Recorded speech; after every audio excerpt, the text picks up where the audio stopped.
con tu espíritu. Proclamación del Santo Evangelio según San Mateo. Genealogía de Jesucristo, hijo de David, hijo de Abraham. Abraham engendró a Isaac, Isaac engendró a Jacob, Jacob a Judá y a sus hermanos. Judá engendró de Tamar a Fares y a Sara. Fares a Esrom, Esrom a Aram, Aram a Aminadab, Aminadab a Naasón, Naasón a Salomón. Salomón engendró de Raja a Boz, Boz engendró de Ruth a Obed, Obed de Jesé, y Jesé engendró a David el rey. David de la mujer de Urías engendró a Salomón, Salomón a Roboam, Roboam a Abías, Abías a Safat, a Safat a Josafat, Josafat a Joram, Joram a Osías, Osías a Joatán, Joatán a Acaz, Acán a Ezequías, Ezequías engendró a Manasés, Manasés a Amós, Amós a Josías, Josías a Ezequías y a Jeconías y a sus hermanos cuando el destierro de Babilonia. Después del destierro de Babilonia, Jeconías engendró a Salaltiel, Salaltiel a Zorobabel, a Abid a Gidí, a Elaquim, a Azor a Sadoc, Sadoc a Akim, Akim a Eliud, Eliud a Eleazar, Eleazar a Matán, Matán a Jacob, y Jacob engendró a José, el esposo de María, de la cual nació Jesús, llamado Cristo. De tal manera que las generaciones desde Abraham a David fueron el total de 14. Desde David hasta la deportación de Babilonia, 14. Y desde la deportación de Babilonia hasta el Mesías, 14. El nacimiento de Jesús fue de esta manera. María, su madre, estaba desposada con José, y antes de vivir juntos, resultó que ella esperaba un hijo por obra del Espíritu Santo. José, su esposo, que era un hombre justo y no quería denunciarla, decidió repudiarla en secreto. Pero apenas que había tomado esta decisión, se le apareció en sueños un ángel que le dijo: José, hijo de David, no tengas reparo en llevarte a María, tu mujer, porque la criatura que hay en ella viene del Espíritu Santo.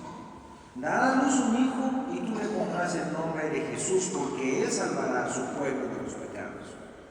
Todo esto sucedió para que se cumpliese lo que había dicho el Señor por el profeta: mirad, la Virgen concebirá y dará a luz un hijo, y le pondrán por nombre Emmanuel, que significa Dios con nosotros. Cuando José se despertó, hizo lo que le había mandado el ángel y se llevó a su casa a su mujer. Y sin que él hubiera tenido relación con ella, dio a luz un hijo y le puso el nombre de Jesús. Palabra del Señor. Si gusta sentarse, por favor.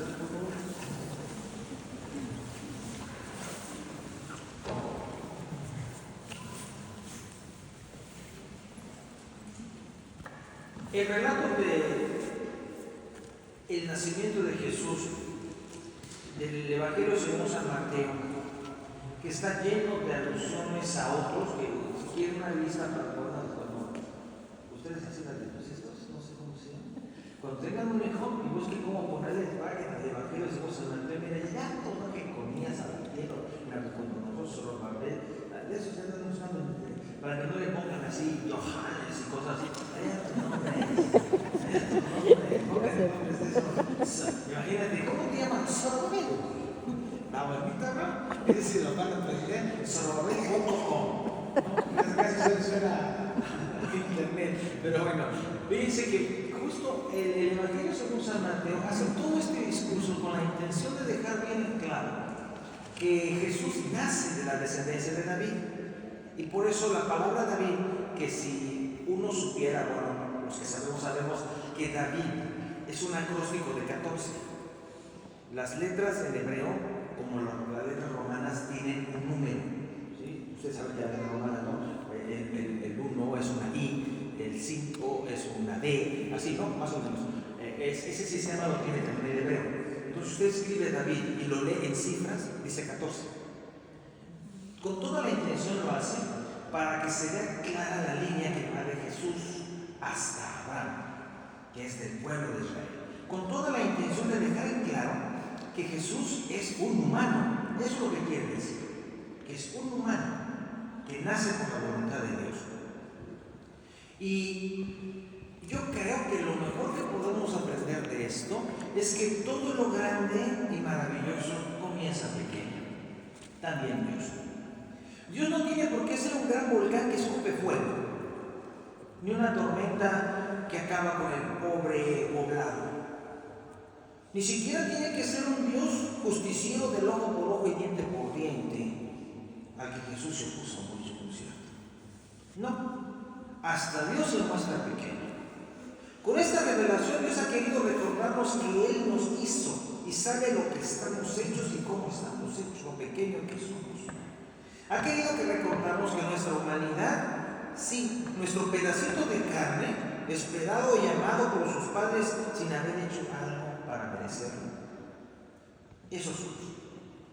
El origen mismo del Belén, nacimiento, cripe o como le digan, que es el símbolo central de la Navidad, ese origen mismo remonta a San Francisco, que con toda la intención que él pudo tener, quiso recordarle al Papa del tiempo y a su rico consistorio del Vaticano, quiso recordarle el modesto y pequeño origen del cristianismo.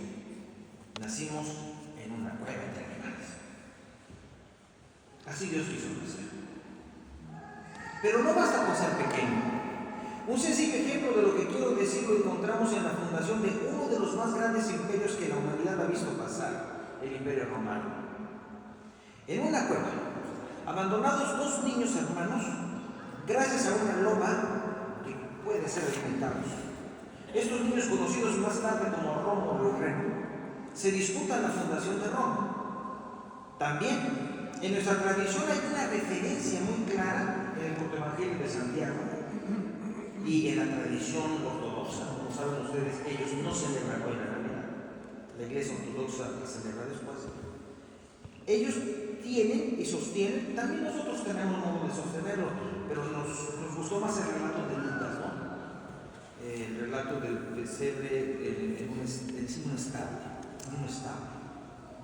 En realidad, también existe una tradición muy antigua que Jesús nace en una cueva. Y esto tiene que ver con la costumbre del tiempo, porque los pastores del tiempo dejan partir a sus rebaños de noche para que busquen dónde dormir.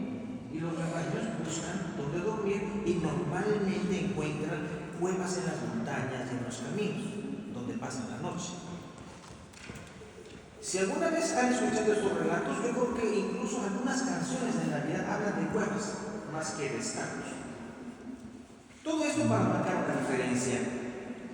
En esa cueva, Rómulo y Remo se pelean y el primero mata al segundo. El gran imperio romano se funda sobre la violencia. La de Jesús es una otra historia. Nace cuando un sucesor de Rómulo se hace llamar Imperator César Divinus Filius Augustus. Divino, ese que era divino, hijo de Dios, Augusto. Este César, declarado Dios por el Senado, después de su muerte, mandó hacer un censo que obligó a José María a salir para ir a Belén.